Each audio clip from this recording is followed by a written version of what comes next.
Slime in this ear, slime in that ear! Just stop masturbating.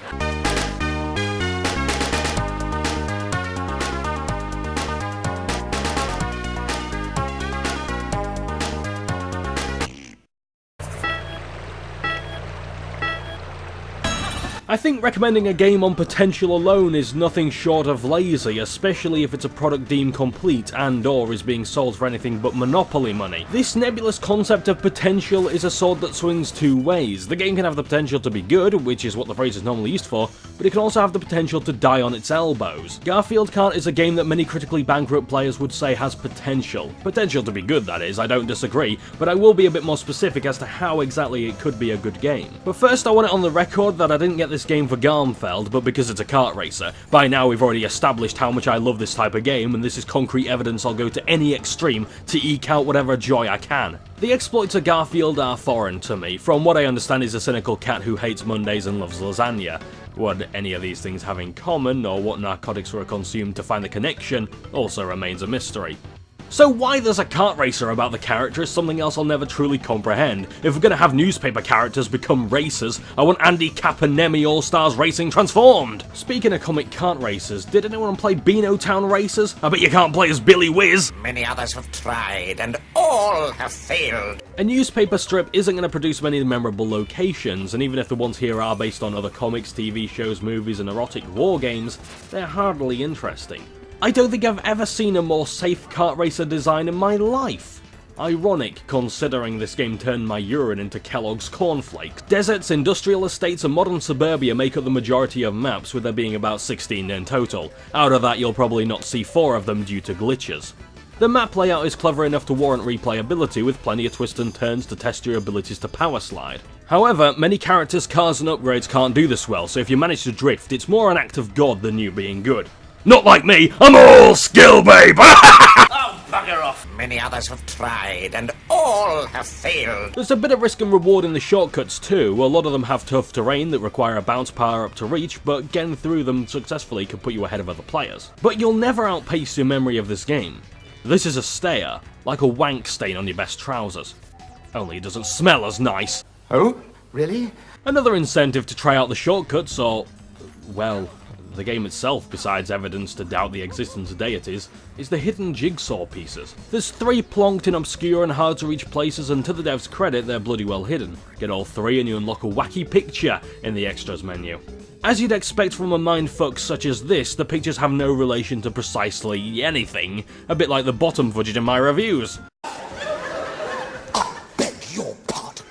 The problem with these is they're not cleverly integrated into the track's design. Crash Team Racing's CTR token and time trial challenges engage the player by testing their ability to hit ramps, power slide, and discover secret paths to get the best results. In Garfield Kart, you're just constantly stopping, reversing and going in circles to find and then claim your shitty reward.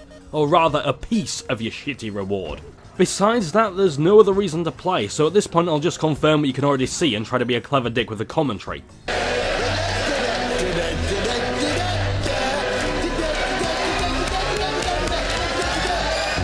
Garfield Kart features a small amount of customization to make the game seem a lot meatier than it actually is. You can buy cars and accessories to affect speed, handling, and acceleration, but these are pointless when there's multiple difficulties with higher engine sizes. So the gold sinks aren't just naff, they're a waste of your very hard-earned money. Yeah, you earn coins in-game by driving into them and doing daily challenges, which is okay until you put into context how many matches you need to do. On average, I get about 12 coins per race, and a new car costs 2.5k. Let's say for argument's sake I don't earn any more or less than 12. That's approximately 208 matches I have to do. A new hat can cost upwards of 200 coins, which is just over 15 matches. Bear in mind, we're playing a game where other racers can take coins, and you can miss them due to glaringly obvious technical issues, and the daily challenges aren't much help either. The requirements are hard but fair, I accept that, but there's times when races won't load up and you've got to hope that restarting the whole challenge again will work. This is a common theme with Garfield Kart. If something is remotely good, the horrendous performance will find a way to fuck it all up. The core gameplay remains relatively samey regardless of your ride or character. The goal of each race is to get as close to first place as you can by the end of the 3rd lap. You'll get points based on this, and then you'll be stuck on a loading screen and have to start over!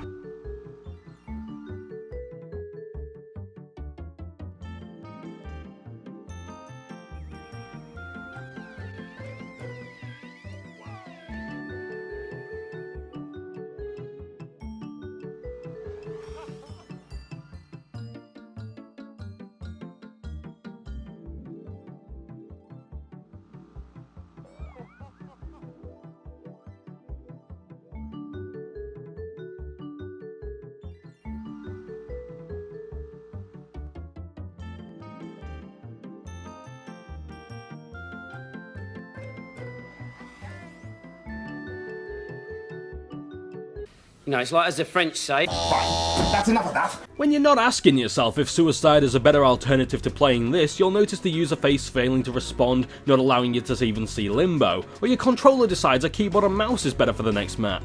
Even if you win fair and square, you might not be awarded a trophy for your success, meaning that to unlock the next set of tracks you've already played on a lower difficulty, you have to do it again. You'd think paying for the other cups would let you keep doing so, given the price, but no. For 500 coins, trying it means just that, and you can only keep the coins you earn, not the cup. Anyway, I've gotten off track. I just wanted to spew some hateful drivel before I went off for a wank break. BRB.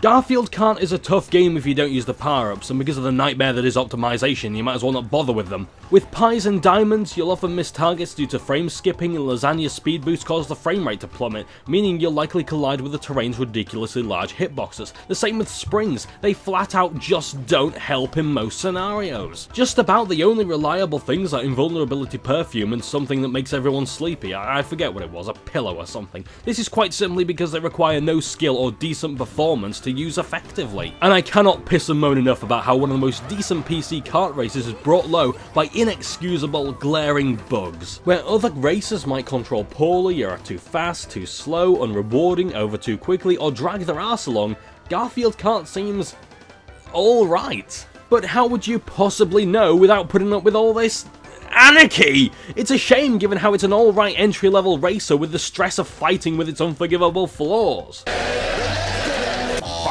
That's enough of that. I'm certain that the game's assets are original, given how nobody with taste would sell them for others to use. Everything is bland and completely stock like a generic LEGO playset.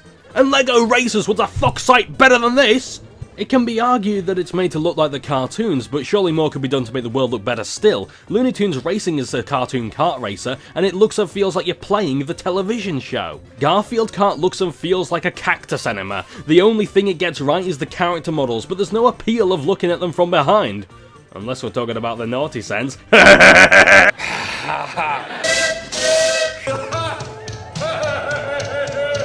The soundtrack is the only thing that's not brought down by laziness. There's a few good tracks, nothing special, but the music's quality only reminds you how bog standard and arse everything else is. But even then, the general sound design is bleak, no banter between drivers, and the car sounds don't have anything notable. Part of the appeal is hearing tires squeal and engines roar, but the sound effects are mostly piddly. To conclude, Garfield Kart could be a decent rival to other kart races on PC, but it lacks any personality and demands too much for the little progression there is. On top of the boring locales, unappealing characters and ho-hum power-ups, the game fails to run at a consistent, acceptable frame rate. The issues don't end there though. Maps failing to load and the user interface not functioning also makes things an unnecessary chore. The only person who would get any joy out of this is someone who hates humanity and purges it for a friend they don't like. Besides that, the game doesn't deserve your money, your time, or even a random selection of bottom scenes. It is, however, allowed some Banana Man. What is this? The International Year of the Wally Brain or something?